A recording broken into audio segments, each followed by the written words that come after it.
Hello everyone, welcome again on your YouTube channel Taming Physics।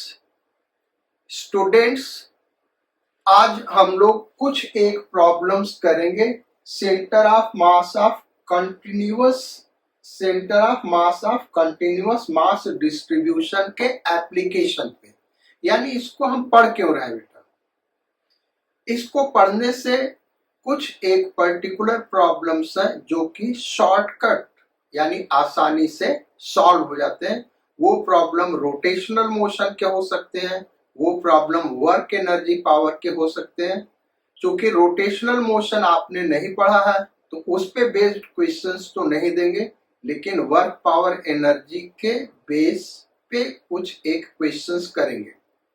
लेकिन उसके पहले papers law discuss करते हैं, जिससे हम सेंटर ऑफ मास कुछ एक पर्टिकुलर बॉडी का कुछ एक पर्टिकुलर मास डिस्ट्रीब्यूशन का फाइंड आउट कर सकते हैं। तो पेपर्स लॉ का एप्लीकेशन पहले हम रिंग पे देखते हैं। बेसिकली ये टॉपिक है पेपर्स लॉ।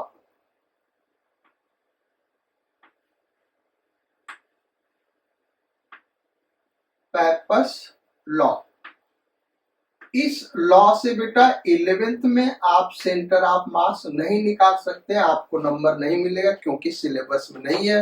लेकिन ये शॉर्टकट मेथड है, इसलिए हम इंजीनियरिंग और मेडिकल के लिए बता रहे हैं, ताकि आप आसानी से जल्दी से centre of mass find out कर सकें। सो रिंग का सेंटर ऑफ मास ऑलरेडी हमने पढ़ा हुआ। ये एक रिंग है, semi circular ring, radius capital R. इसका रेडियस क्या भाई? Capital R. अब यहां सेंटर से किस हाइट पे इसका सेंटर ऑफ मास होगा, ये हमको फाइंड आउट करना है। तो इसको हम YCM लिख देते हैं। ये हमको फाइंड आउट करना है, क्या? YCM। यहां से सेंटर से। हाँ तो बेटा इसका हाइट यहां से डिस्टेंस सेंटर ऑफ मास का हम YCM सपोज कर रहे हैं। अब इसको फाइंड आउट करने के लिए रूल क्या है, पेपर्स लॉ क्या है? ये जो सेमी सर्कुलर रिंग है इसको इस एक्सिस के अबाउट, इस लाइन के अबाउट रोटेट कर देंगे। और जब रोटेट करेंगे पूरा 360 डिग्री से, तो एक स्फीयर बनेगा। भाई ये एक लाइन है, तो इसको रोटेट करोगे तो जो सरफेस क्रिएट होगा वो क्या बनेगा भाई? स्फीयर बनेगा। तो उस स्फीयर का एरिया क्या? उस स्फीयर का एरिया इज इक्वल टू, ये जो पॉइंट है सेंटर ऑफ मास, ये सर्कुलर पाथ पे मूव करेगा O के अबाउट। उस सर्कुलर पाथ का लेंथ ले लें, तो उस सर्कुलर पाथ का लेंथ क्या होगा? 2 पाई YCM इनटू इस आर्क का लेंथ। और इस आर्क का लेंथ, सेमी सर्कुलर आर्क का लेंथ क्या हो जाएगा? Pi R। यानी सेमी सर्कुलर आर्क का length into centre of mass जिस सर्कल पे रोटेट कर रहा है उसका perimeter is equal to area of sphere होगा, क्योंकि इस सरफेस, इस आर्क से जो प्रोड्यूस होगा सरफेस वो स्फीयर होगा। तो स्फीयर का एरिया क्या होता है भाई? 4 पाई R square, capital R radius R square, is equal to 2 pi YCM into pi R। ये पाई से पाई कैंसिल आउट हो गया, इस R से ये R कैंसिल आउट हो गया, और इस 2 से ये 2 कैंसिल आउट हो गया। तो YCM इज इक्वल टू क्या आ गया? YCM is equal to 2R upon pi।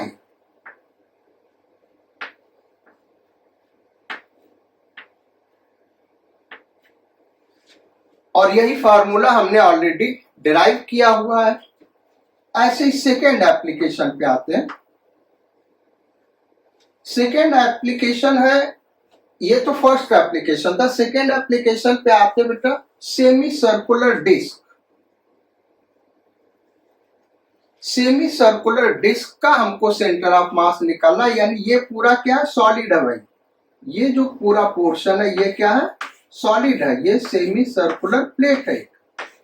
इसका सेंटर ऑफ मास कहाँ होगा, ये निकालने के लिए कैसे हम अप्रोच करेंगे। पेपर्स लॉ क्या कहता है,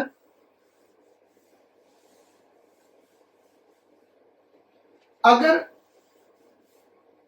इस सेमी सर्कुलर डिस्क को इस एक्सिस के अबाउट रोटेट करा दें, इस लाइन के अबाउट रोटेट करा दें, तो चूंकि ये एक सरफेस है तो एक सॉलिड स्फीयर क्रिएट करेगा। क्या क्रिएट करेगा भाई, सॉलिड स्फीयर।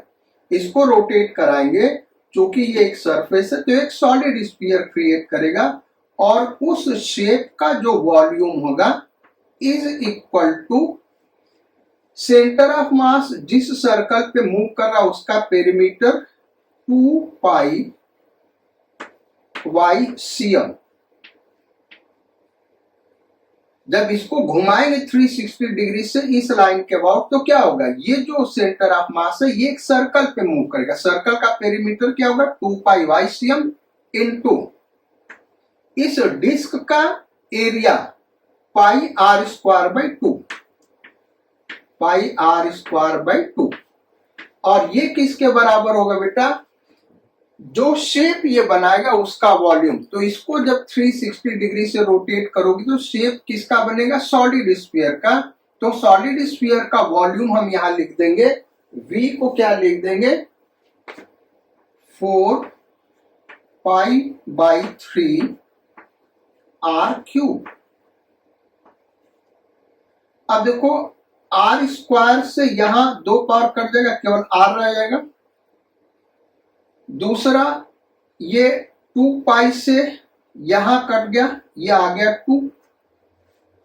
अब YCM इक्वल टू क्या हो गया, YCM इज इक्वल टू, सो ये 2 इधर चलाया तो 4R अपॉन ये पाई नीचे आ गया 3 पाई। तो 2 स्टेप में ये आंसर आ गया। और इसका डेरिवेशन आपने पीछे भी किया होगा लास्ट क्लास में, वो कितना लेन दिया, ये 2 स्टेप में होगा। तो इस तरीके से हम सेंटर ऑफ मास को फाइंड आउट कर सकते हैं।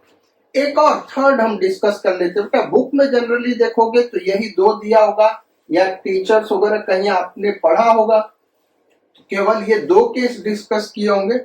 हम आपको एक और केस डिस्कस करके दिखाते हैं। वैसे बहुत सारे केसेस पे ये लग सकता है, जैसे ये राइट एंगल ट्रायंगल है, ये ट्रायंगुलर प्लेट है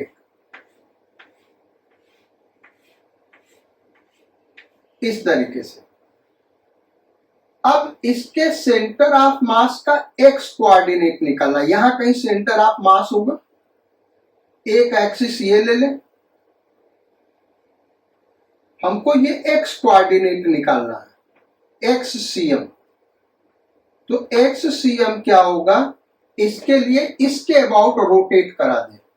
तो जब इसके अबाउट रोटेट कराओगे आप तो एक कोण क्रिएट होगा। इस एक्सिस के अबाउट 360 से इसको ऐसे ले आके रोटेट करा दें तो एक कोण क्रिएट होगा। और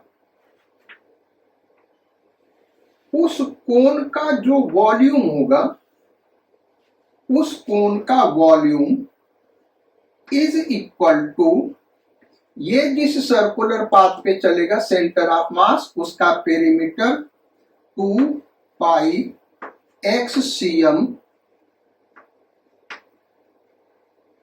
इनटू इस ट्रायंगुलर शेप का एरिया। तो इसका बेस B सपोज कर ले और हाइट h सपोज कर, बेस b और हाइट h, तो इसका एरिया यहां पे लिख देंगे। अब वॉल्यूम क्या होगा इस कोन का, तो 1/3 पाई b स्क्वायर h, यही वॉल्यूम होगा ना भाई, is equal to 2 pi x cm into इस ट्रायंगुलर प्लेट का एरिया क्या हो गया, half into base into height. So ये हाफ कैंसिल आउट हो गया, 2 और ये 2, ऐसे ही एक b कैंसिल आउट हो जाएगा बेटा, ये b कैंसिल आउट हो गया, ये h कैंसिल आउट हो गया और ये पाई कैंसिल आउट हो गया। तो x cm is equal to b/3। यही फार्मूला हमने आपको लिखाया था। इसको इंटीग्रेशन से भी कर सकते हैं, हमने आपको कहा था भाई इंटीग्रेशन का 2-3 प्रॉब्लम हमने सॉल्व किया था, डेरिवेशन आपसे बोला था आप अपने से इंटीग्रेशन से इसको सॉल्व करिएगा। सपोज कर लो इसका y कोऑर्डिनेट निकालना होता, अब y कोऑर्डिनेट हम दूसरे कलर से दिखा रहे बेटा। y कोऑर्डिनेट यानी ये वाला कोऑर्डिनेट, ये यहां से आया, यही y कोऑर्डिनेट हुआ ना, तो YCM हमको निकालना है। YCM निकालने के लिए हम क्या करेंगे, इस ट्रायंगुलर प्लेट को इसके अबाउट रोटेट कराएंगे, और इसके अबाउट रोटेट कराओगे बेटा तो जो कोण बनेगा वो कुछ इस तरीके का बनेगा, यहां पे दिखा रहे हैं।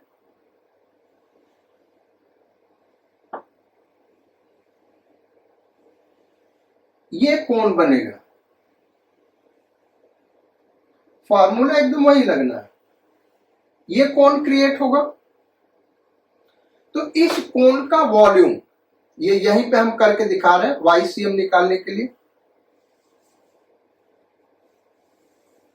इस कोण का वॉल्यूम इज इक्वल टू क्या लिखेंगे, 2 पाई, अब ये सेंटर ऑफ मास इसको सेंटर लेते हुए सर्कुलर पाथ पे मूव करेगा, सो 2 pi YCM into area of plate. तो इस कोण का वॉल्यूम क्या होगा, तो इस कोण के लिए h रेडियस बन जाएगा और b हाइट बन जाएगा, so 1/3 pi h square into b, ये कोण का वॉल्यूम हो गया, is equal to 2 pi YCM into area half into base, अब क्या हो जाएगा h इंटू हाइट क्या हो जाएगा b, ट्रायंगुलर प्लेट का एरिया। तो यहां से पाई कैंसिल आउट हो गया, ये 2 से ये 2 कैंसिल आउट हो गया, एक h कैंसिल आउट हो गया और एक b कैंसिल आउट हो गया, बचा क्या, YCM is equal to h/3। So यही फार्मूला हमने आपको पढ़ाया हुआ है। तो ये हो गया भाई पेपर्स लॉ। अब आते हैं हम जो सेंटर ऑफ मास निकाल रहे, इसका वर्क एनर्जी पावर में क्या एप्लीकेशन, उस पर कुछ क्वेश्चंस करते बेटा। बेसिकली हम 3 क्वेश्चन करेंगे और वहां से आप इसके एप्लीकेशन को समझ जाएंगे, और उसी टाइप का कुछ एप्लीकेशन रोटेशनल मोशन में होगा। जब रोटेशनल मोशन पढ़ाएंगे तो वहां इसका एप्लीकेशन हम करके आपको दिखाएंगे। सो फर्स्ट क्वेश्चन ये है, एक सॉलिड कोन है, this is a solid cone, mass capital M, height small h, ये स्मॉल h इसका हाइट है, और मास कितना भाई, कैपिटल M। ये लाइन है AB, taking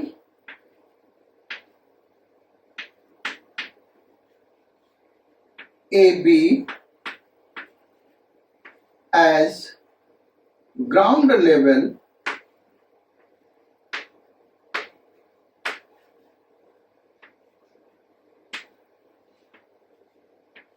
find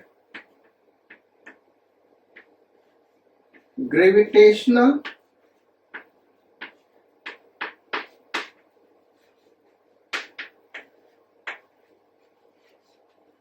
potential energy of cone। तो पोटेंशियल ग्रेविटेशनल पोटेंशियल एनर्जी के लिए हमने आपको फॉर्मूला लिखा था U इक्वल टू mgh।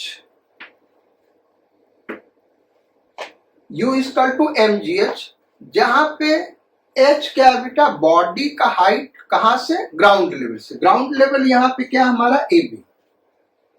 अब हमने वहां पे ये भी पढ़ा था बेटा कि अगर बॉडी का डायमेंशन नहीं दिया है तो हम उसको पॉइंट मास मान के चलेंगे और बॉडी का जो भी हाइट दिया होगा वही ले लेंगे। लेकिन बॉडी का डायमेंशन दिया है तो उसको हम पॉइंट मास नहीं ले सकते। उस केस में h क्या होगा, height of centre of mass from ground level. तो height of centre of mass ये हमको लेना होगा फ्रॉम ग्राउंड लेवल, ये वैल्यू h यहां पे पुट करना होगा। So U equal to mass कितना दिया हो भाई, capital M into G into height of centre of mass, यानी ये YCM यहां पे लिखना होगा, YCM। और YCM सॉलिड कोन के लिए क्या होता है भाई, h/4। हाइट h है तो h/4। सो ये इसका ग्रेविटेशनल पोटेंशियल एनर्जी होगा। देन सेकेंड एप्लीकेशन पे आते हैं। सेकेंड क्वेश्चन पे आते बेटा, ये फर्स्ट क्वेश्चन था। अगर ये YCM आपको नहीं पता होगा, पूरा इंटीग्रेशन से ये ग्रेविटेशनल पोटेंशियल एनर्जी निकालना होगा। आप कहीं पे भी किसी से पूछेगा वो इसी मेथड से करेगा अगर अच्छा टीचर होगा, अदरवाइज पूरा इंटीग्रेट करना होगा। सेकेंड क्वेश्चन है, एक ऐसे सॉलिड स्फीयर ले ले बेटा and this is ground level, ये GL है, दिस इज ग्राउंड लेवल। इसको दो हाफ में डिवाइड करते हैं, ये लोअर हेमिस्फीयर और ये अपर हेमिस्फीयर। यानी इस स्फीयर को दो पार्ट में हम डिवाइड करें, एक यहां से ऐसे कट कर दे बेटा तो ये लोअर हेमिस्फीयर हो गया, ये अपर हेमिस्फीयर हो गया। क्वेश्चन ये है, फाइंड रेशियो ऑफ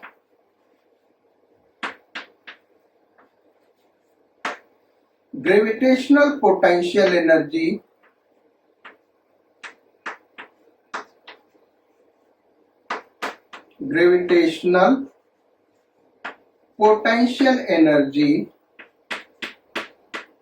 of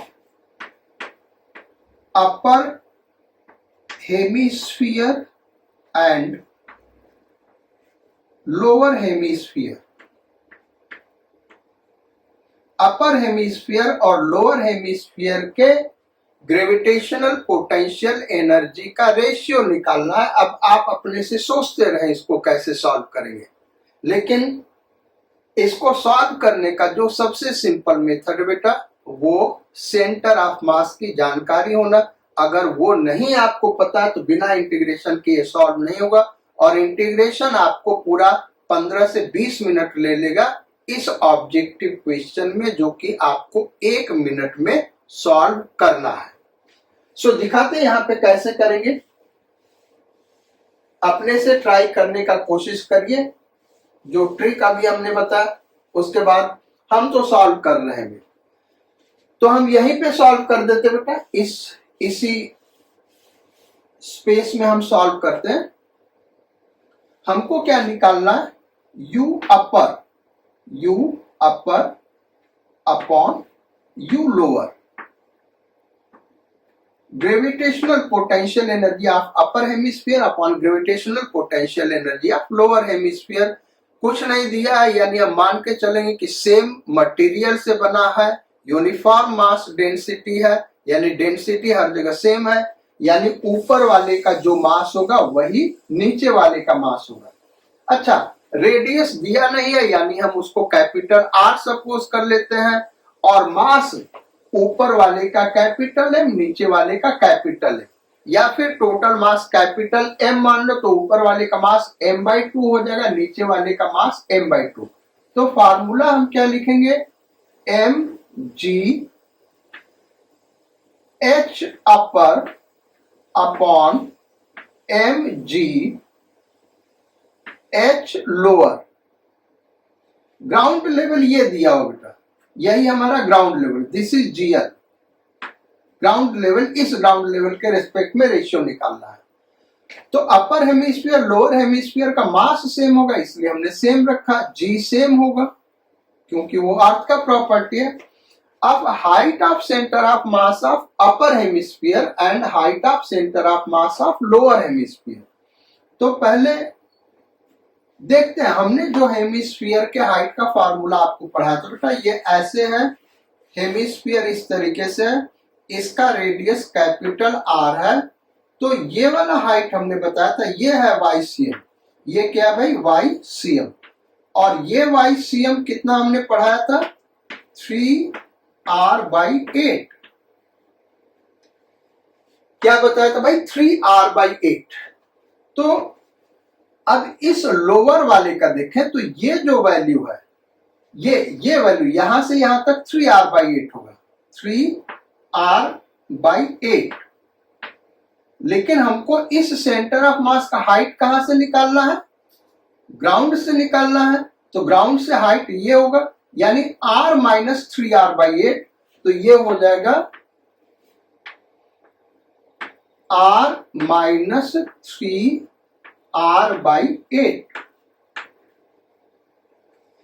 और अपर हेमिस्फीयर का सेंटर ऑफ मास यहां कहीं होगा, और ये डिस्टेंस कितना होगा, 3r/8. 3r/8. लेकिन इसका हाइट हमको कहां से निकालना है, ग्राउंड से निकालना. तो r प्लस 3r/8, ये क्या हो जाएगा, r plus 3r/8.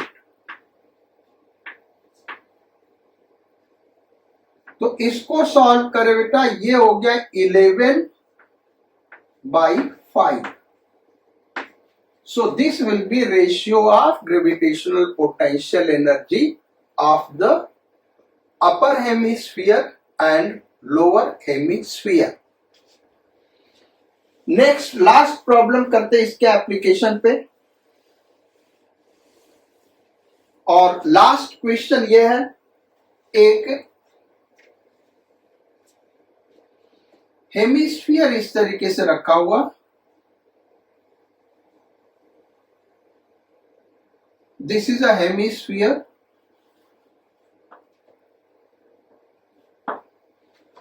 Radius capital R, इसका रेडियस क्या भाई, कैपिटल आर.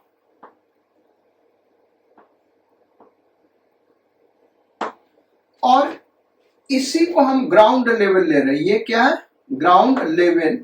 प्रॉब्लम नंबर 3, ये प्रॉब्लम नंबर 3 है. यहां हमारा ये ग्राउंड लेवल हो गया, यहां पे एक चेन रखा हुआ बेटा,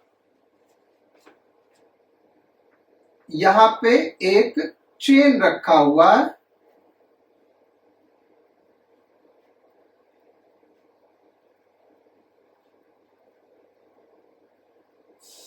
इस लेंथ का चेन, यहां पे एक चेन रखा हुआ, और इसको एक स्ट्रिंग से यहां कनेक्ट किया गया है.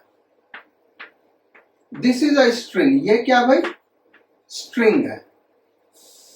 अब अगर स्ट्रिंग को हम कट कर दें, इस स्ट्रिंग को अगर हम कट कर दें, all surfaces are perfectly smooth, all surfaces are perfectly smooth.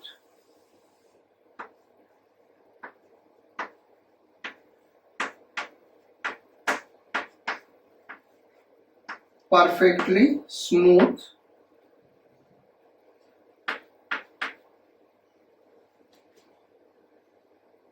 when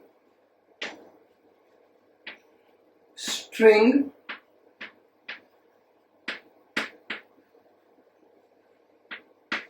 is cut, chain starts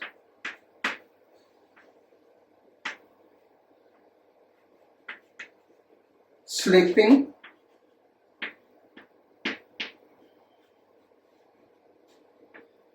find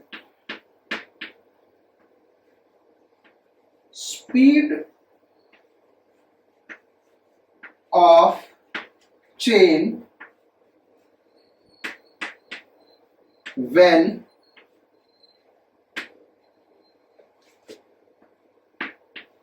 it completely becomes horizontal. It completely becomes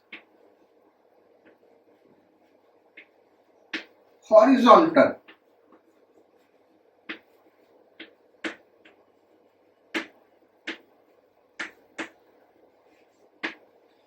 इसमें लैंग्वेज और भी है, लैंग्वेज बहुत ज्यादा लिखने में टाइम पास होगा बेटा। लैंग्वेज हम बता दे रहे हैं, जब इसको कट करोगे तो ये स्लिप करना स्टार्ट करेगा। बेसिकली यहाँ पे कोलिजन हमको नहीं लेना है, there is no collision here. ये ऐसे इधर मूव करने लगेगा और अल्टीमेटली क्या होगा, ये चेन इस तरीके से ग्राउंड पे आ जाएगा और इस डायरेक्शन में v वेलोसिटी से मूव करने लगेगा। हमको मान के चलना कि यहाँ पे कोई कोलिजन नहीं हो रहा है, यानी ये हॉरिजॉन्टल सरफेस, ये जो हॉरिजॉन्टल सरफेस है और ये स्फीयर का सरफेस स्मूथली कनेक्टेड है, so there is no collision here. यहाँ पे कोई कोलिजन अकर नहीं कर रहा है। तो ये जब यहां से मूव करना शुरू करेगा तो यहाँ पे इसका स्पीड क्या होगा ये हमको फाइंड आउट करना, वेलोसिटी क्या होगा ये हमको फाइंड आउट करना है। अब फाइंड आउट कैसे किया जाए, तो ये स्टेट 1 हम ले लेते हैं और ये स्टेट 2 और ये ग्राउंड लेवल है। तो कोई एक्सटर्नल फोर्स नहीं लग रहा है, फ्रिक्शनल फोर्स नहीं लग रहा है, यानी मैकेनिकल एनर्जी कंजर्व कर सकते हैं। तो मैकेनिकल एनर्जी कंजर्व करते ये हम हटा दे रहे बेटा यहां से, यहीं पे हम इसको सॉल्व करेंगे। तो मैकेनिकल एनर्जी कंजर्व करें तो हम लिखेंगे K1 plus U1 is equal to K2 plus U2। Mass दिया नहीं है उसको हम m मान लेते हैं, so half mv square, half mv square. State 2 में ग्रेविटेशनल पोटेंशियल एनर्जी क्या होगा भाई, 0 इज इक्वल टू K1। इस स्टेट में यहां से रेस्ट से स्टार्ट करा, kinetic energy 0 plus gravitational potential energy. तो इस पोर्शन का सेंटर ऑफ मास का हाइट निकालना होगा बेटा। इस पोर्शन का सेंटर ऑफ मास मान लो यहां कहीं लाई कर रहा, ये हाइट हमको निकालना है, ये YCM निकालना है। और इसको लास्ट क्लास में हमने डिस्कस किया था कि जो centre of mass semi circular ring का होगा बेटा, इस सेमी सर्कुलर रिंग का जो सेंटर ऑफ मास होगा, क्वार्टर रिंग का सेंटर ऑफ मास का हाइट वही होगा, इसका भी हाइट वही होगा। आपने जो डेरिवेशन हमने कराया उस डेरिवेशन को देखिएगा, 0 से 90 तक इंटीग्रेट करिएगा, YCM वही आएगा। 0 से 90 तक इंटीग्रेट करेंगे, YCM वही आएगा। इस पूरे का अगर हम XCM देखेंगे तो XCM 0 हो जाएगा, क्योंकि जो इस पूरे का सेंटर ऑफ मास है यहां कहीं लाई करेगा। XCM हमने लास्ट टाइम बताया था कैसे इंटीग्रेट करके निकालोगे बेटा, वो करोगे यहाँ पे 0 आ जाएगा। YCM का वैल्यू ये आएगा। अब मान लो हमारा इतना क्वार्टर रिंग है, अब इसका सेंटर ऑफ मास कहाँ होगा भाई? तो इसका सेंटर ऑफ मास यहां न होके यहां कहीं होगा, और YCM आप निकालेंगे तो उसके लिए इंटीग्रेशन अब 0 से π/2 रेडियन तक करिएगा, ये आपको मिल जाएगा YCM। और XCM भी निकाल सकते हैं, बाई सिमेट्री XCM वही आएगा जो कि YCM होगा, यानी ये रेडियस R हम सपोज कर लें तो YCM is equal to XCM is equal to 2R/π। और इसको आप अपने से करके देखिए बेटा, ये नहीं कि हमने कह दिया, आप जब तक करेंगे नहीं समझ में नहीं आएगा। तो इसका हाइट YCM का हाइट क्या होगा? 2R/π। सो मास M G H कितना हो जाएगा भाई? 2R/π। यहां मास से मास M कैंसिल आउट हो गया, इस 2 को उधर भेज दे तो V² is equal to 4GR/π।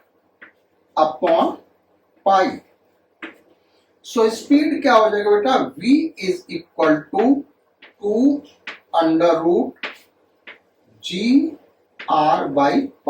ये इसका स्पीड होगा। तो अब अगर आपको सेंटर ऑफ मास के बारे में जानकारी नहीं है बेटा, तो ये क्वेश्चंस बहुत कठिन है, इतना आसानी से नहीं हो जाएगा कि हमने एक स्टेप, ये देखो ये तो जस्ट फार्मूला, एक स्टेप 2 स्टेप में आंसर आ गया। सेंटर ऑफ मास की जानकारी होगी तभी आप इस टाइप के प्रॉब्लम्स को सॉल्व कर पाएंगे, अदरवाइज इसके सेंटर ऑफ मास का हाइट निकालेंगे आप इंटीग्रेशन से और वो एक लेंथी प्रोसेस हो जाएगा, आप कभी भी इसको 1 मिनट में सॉल्व नहीं कर पाएंगे। तो आज का क्लास यहीं तक रखते हैं बेटा।